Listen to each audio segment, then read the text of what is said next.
Hi y'all, I'm Fallen Ninja and welcome to Animation Nation, where today we're going to be talking about Calvin and the Colonel, which ran from 1961 to 1962. So let's go ahead and get into the main characters. Colonel Montgomery J. Claxon is voiced by Freeman F. Gosden, who's the voice of Amos Jones and Kingfish in the Amos and Andy radio show, which we will talk about when we get to the plot. He's always scheming. He would be clever as a fox if his schemes actually worked. Now, he's one of those characters that I can't really relate to, so I can't really get behind him. So this show is really fun because he often gets his comeuppance. Calvin Burnside is voiced by Charles J. Coral, who is Andy Brown in the Amos and Andy radio show. The Colonel always ropes him into his schemes, basically because he's the muscle, and he almost always takes the fall for them, but in some cases he does end up getting his revenge. Maggie Belle Claxon is voiced by Virginia Gregg, who's Norma Bates in Psycho, uncredited. She's a pretty typical 60s housewife. Susan Culpepper is voiced by Beatrice Kay. She is the Colonel's sister-in-law, so she's Maggie's sister, and she doesn't really seem to like the Colonel very much, which most of the time neither her nor Maggie Belle really seem to like him very much. He's a little bit too scheming for their tastes. Judge Oliver Wendell Clutch is voiced by Paul Frees, who was Barney Bear, also uncredited. He's an actual weasel, physically and figuratively. He's always giving the Colonel what is obviously bad advice.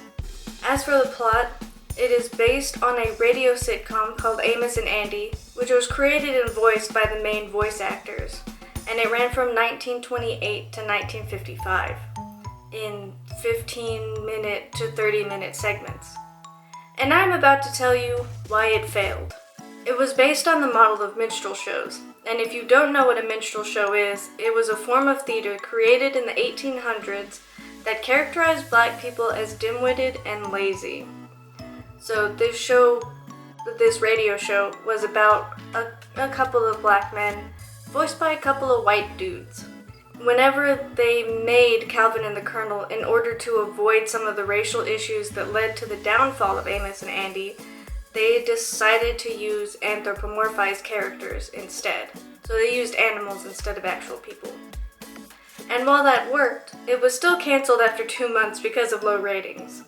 And then it came back 2 months later as a fulfillment of the contract that was signed in order to make it. There were some original scripts made for Amos and Andy by Joe Connolly and Bob Mosier that were used for the show, because of course by then it was done for, basically. So they had to repurpose those scripts. So as you know, the Colonel is always trying to get rich quick schemes, and often failing miserably. Maggie Belle and Susie are always trying to get him to find an actual job, but even that doesn't usually go well. And we are going to find out about that in my first favorite episode, which is actually episode 1, the TV job. So Maggie Belle and Sue end up getting the Colonel a job as a helper for a TV repairman. So basically his job is to go pick up the TVs and bring them back to the shop. And he ends up, of course, roping Calvin into this, basically so that he can be the muscle, so the Colonel doesn't actually have to work as much. So there's a part where the Colonel asks Calvin to go call the shop and ask the boss what the next address is. And so he does, and so the address appears above his head and he keeps repeating it. And then he ends up running into an old flame, and her new address and phone number end up getting in his head too. And then he keeps hearing a bunch of other numbers and addresses and stuff. And so all of those get up here too. And as he's about to give the Colonel the address, they all just kind of swirl around, and then out pops just a random address from everything that was in his head, which is really funny. So they end up going to this random address and picking up their really expensive TV, because it also has a radio with it as well. Like a $300 TV, which was a lot of money back then. So they get to the top of the stairs and they're on their way down. And the colonel looks over the edge and is like, man, that is a long way down. That is going to take us a while. And then they end up falling down the stairs and like breaking the TV into like hundreds of tiny pieces. And I can't remember which one of them said it. I think it was a colonel again. But he says, well, that didn't take as long as expected. And then because he now has this broken TV, he goes to the judge to ask for advice. And the judge essentially tells him to let Calvin take the fall for it. And so Calvin does. So Calvin basically has to pay them the $300 for the broken TV. But he does end up getting back at the colonel because Maggie Bell and Sue are out looking for a birthday present for Montgomery. And they happen upon Calvin, who has this $300 TV that he sells them. And then he lugs it up in this burlap sack and just pours out all the pieces in front of Montgomery, and it's so funny. It's so good. And then we have episode 3, which is Thanksgiving dinner.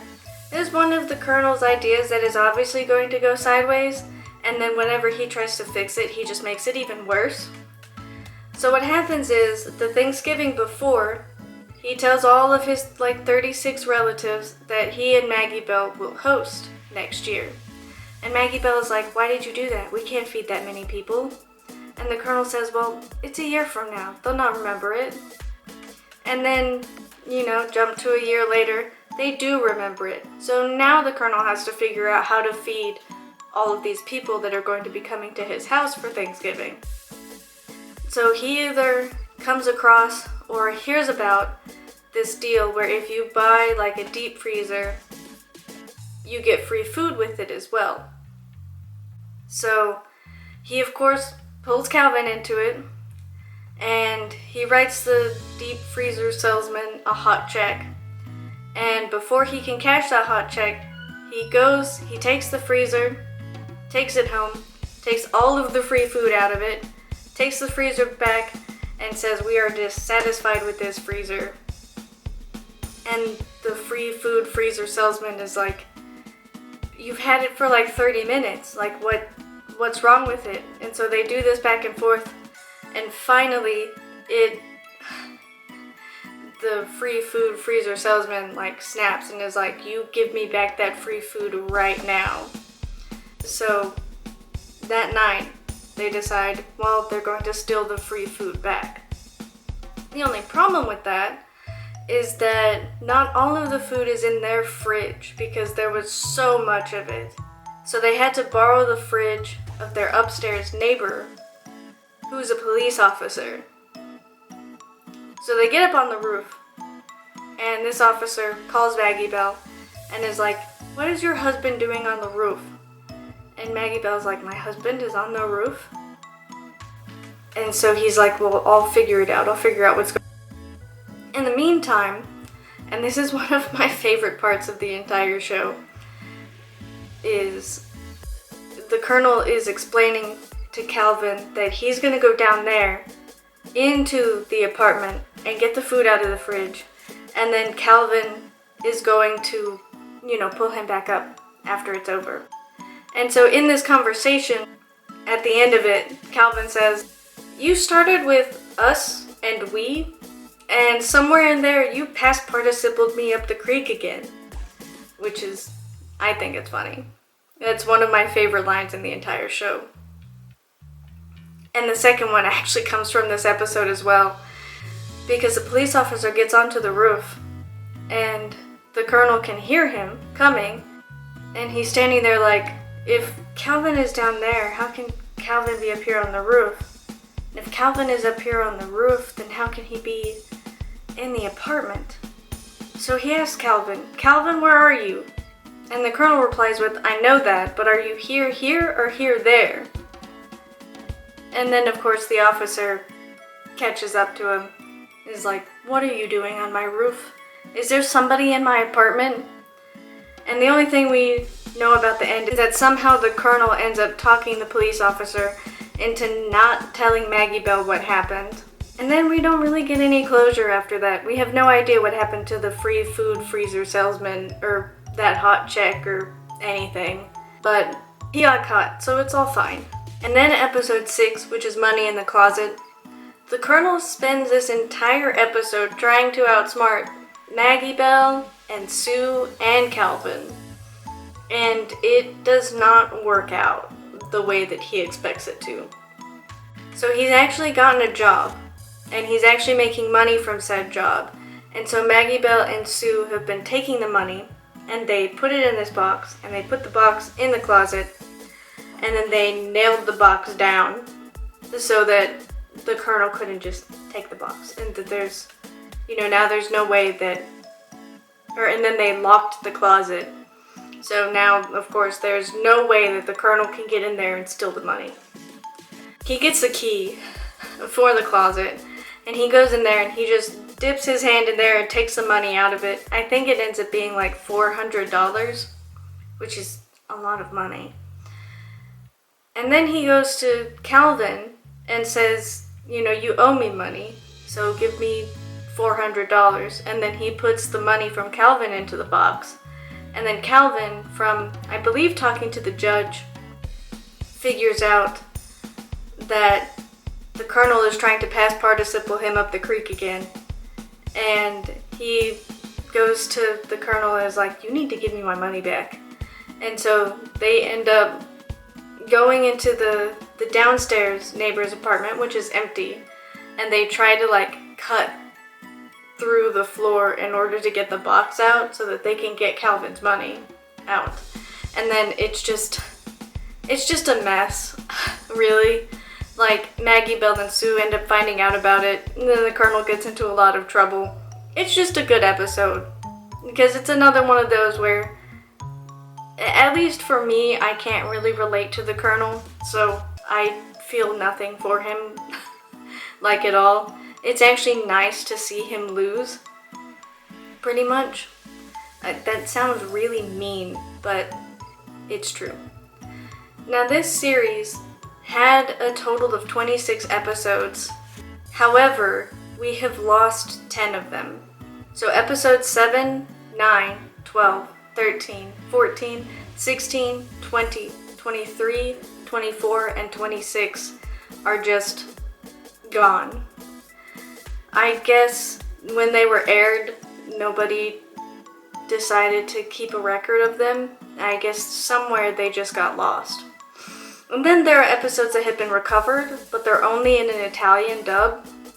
That's episode 6, Money in the Closet, episode 21, Woman's Club Picnic, episode 22, Magazine Romance, and episode 25, The Colonel Traps a Thief. So you probably recognize one of those episodes. I did watch Money in the Closet in Italian, and if you ever try to do that, I can tell you that YouTube is wrong.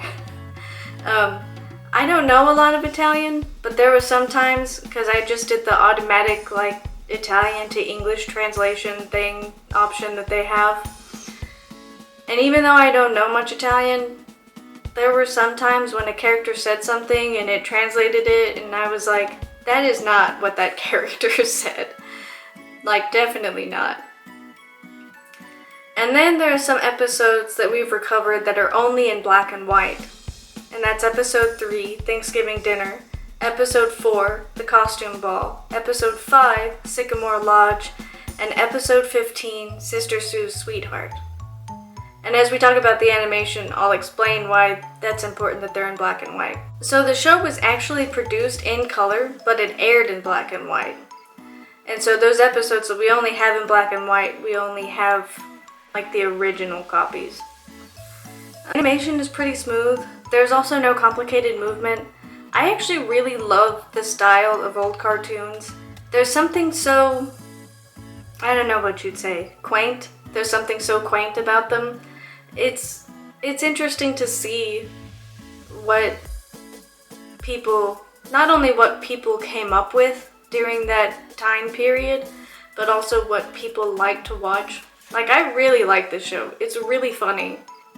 It's got some really good one-liners in it. I only talked about 3 episodes, but every episode is funny. It's one of those kinds of shows. And it's interesting to me that the people at the time who were watching this as it aired didn't like it that much. Or there were people who really liked it and it just didn't get enough viewership in order to, continue it. I just think it's interesting how things have changed, not just animation-wise, but also people's likes and dislikes and stuff, because everybody I know of who has watched this has enjoyed it, and it's just interesting to see that.